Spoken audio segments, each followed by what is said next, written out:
This is Railsplitters on the mic. I'm Rusty Peace, and today we're talking with Lincoln Memorial University men's basketball players Rhondi Hackett and Cam Calhoun. And guys, first of all, welcome to Railsplitters on the mic.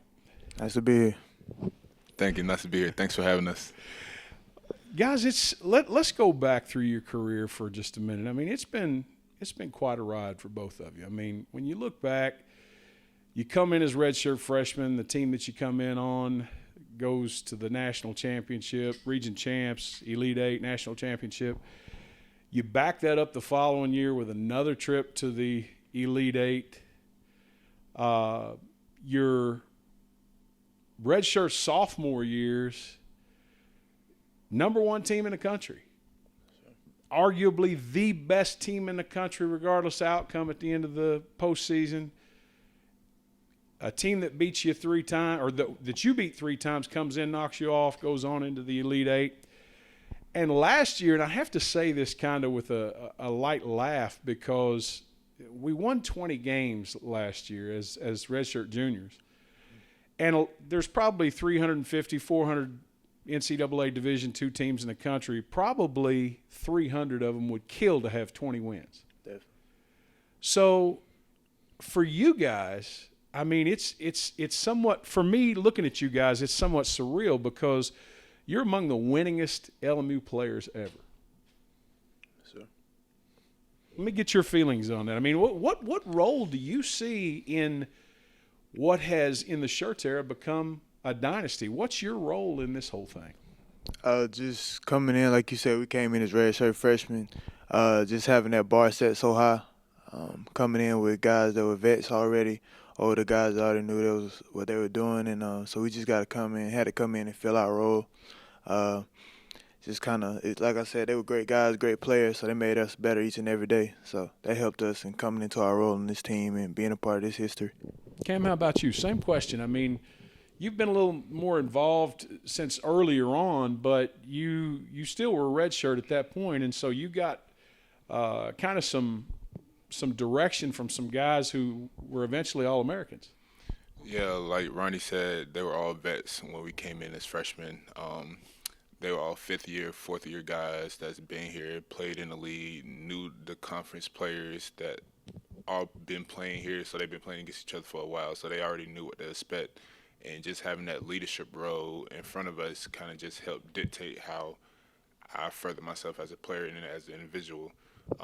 They were great guys, like you said. Went to the national championship my freshman year, and then Final Four the following year.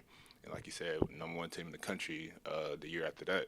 So it's just being a part of teams like that, you kind of just fall into a place to where you know where you should be and how you should play when you get on the court. Everybody has their respective role, and you just got to go out and fulfill it. Yeah, and I don't want to take away from either of you on that, because I say, well, you were the number one team in the country 2 years ago. Well, fact of the matter is, you guys have been number one a couple of times, whether you were redshirt or actual players, and you've been nationally ranked, if I'm not mistaken, just about every year. I don't know that there's been a team yet at Lincoln Memorial that has been nationally ranked. There might have been that have been nationally ranked, but you guys have been inside the top 10, not just nationally ranked. Every year you've been here. Right. Where do you see yourself in the history here of LMU? Because I know that, you know, right now you're enjoying your they call you a fifth-year senior. You're enjoying your senior year. But in reality, when you guys look back 20 years from now at what you accomplished during your collegiate careers, you're going to go down in history as some of the best to ever play for some of the best teams ever at Lincoln Memorial. So where do you see that? I mean, does that even dawn on you when you're out there on the court right now? It doesn't, just because, like, coming in, it seemed so natural. There was a winning program prior to us coming here, so just coming in and feeling all that energy just kind of made us feel like we were already a part of it. Like, our freshman year, we say to this day, like, it was like a brotherhood. Like, when we first got here, everybody just kind of gelled together. And looking back 20 years from now on how it would be, like, in history, it would just be like you said, to be a part of some of the best teams that ever played here. So, Rhondi, for you, I mean, and I'll come back to Cam on this too. I mean, you both came in as red shirts, and so having those guys that were on the team back then, guys who you got to know well and played with, played in front of, played behind, who became All-Americans, National Players of the Year, Emmanuel Terry, Jarrell Simmons, Trayvon Shaw, Luquan Choice, et cetera, et cetera. Was there any pressure for you once it was next man up and your turn to get out there and produce? I felt like, of course, there's a little pressure. You want to be great. You want to keep up to the standards of the program. But I think those guys prepared us well. I think they talked to us and got us ready, and we competed every day against the best in the country. Like you said, they were the best team in the country. We were the best team in the country. We got to play against those guys that, like you said, going to be like Hall of Fame type players here. So they got us ready. It wasn't a big transition, I don't think. Cam, you came into the mix a little quicker than Rhondi because he had so many guys in front of him that were battle-tested, experienced, and so forth. But although you came into the game earlier in your career as far as playing in the rotation, you've been kind of playing out of position. And a lot of times you're playing against the 4 and 5 man for the opponent. For you, I'm sure that's probably not what you did on the high school level, but you do what you have to in order to play. Has that been a tough adjustment for you?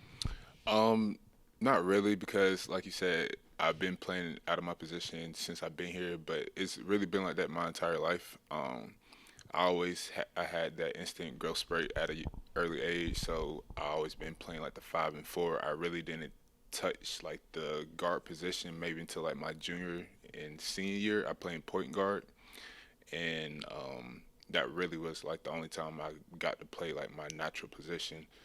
Because like I said, I've just been taller and stronger than everybody else. So when I came here, I did start off in the guard position. They did recruit me for like the wing area, like the 3 and the 2.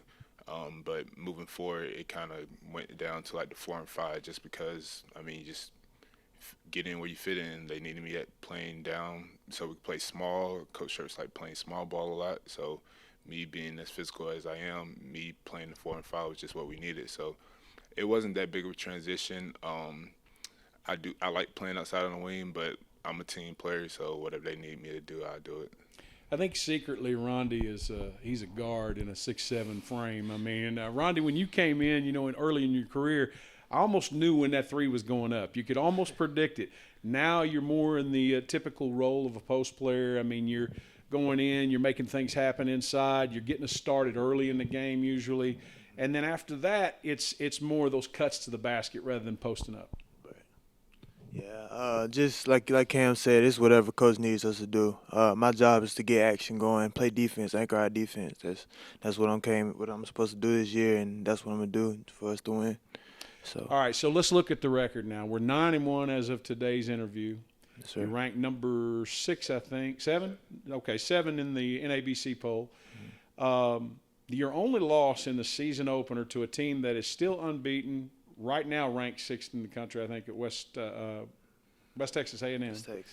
So we're getting ready to make the turn into the holiday break. You've got a couple of games left to get to the holidays. What's this team's mindset right now as it prepares for the back half of the schedule, in your opinion? In my opinion, I think we're just going to take care of business. Our agenda is to step on everybody's necks, so to speak. So we're not trying to lose. We shouldn't lose to anybody. We're trying to make a run. We know we want to do what we want to accomplish. Cam, what do you, as a fifth-year senior, hope to accomplish, other than the obvious, which is a national championship? What do you hope to accomplish with this team, both individually and as a team, before you leave this program? Well, individually, I just want to make myself, leave a good legacy behind. Like, when I leave, I want people to remember me as a good player, respectful, and just came out every day and played hard. As a team, like you said, ultimately it is to win a national championship. But like you said, we got a couple of games that we had before the holidays, and right now my mindset is just take it day by day and game by game and just take those steps, win those games, and whatever happens after that just happens. And ultimately and hopefully we'll be playing in Atlanta for the national championship. I'm sure you'd like to go home and play that game. Yeah, definitely would. Rodney, same question for you, man. I mean, obviously, your last go round, I know you want to finish strong. Anything individually that you'd like to knock out or as a team before this season's over? Individually, I just want to reach my ceiling, do everything I can do. Don't want to leave anything on the table. For a team, it's pretty much the same thing. I want us to reach our potential. I don't think anybody can deny that. When we're all locked in, like I said, I don't see anybody beating us. So for us to reach our potential is big for us as a team.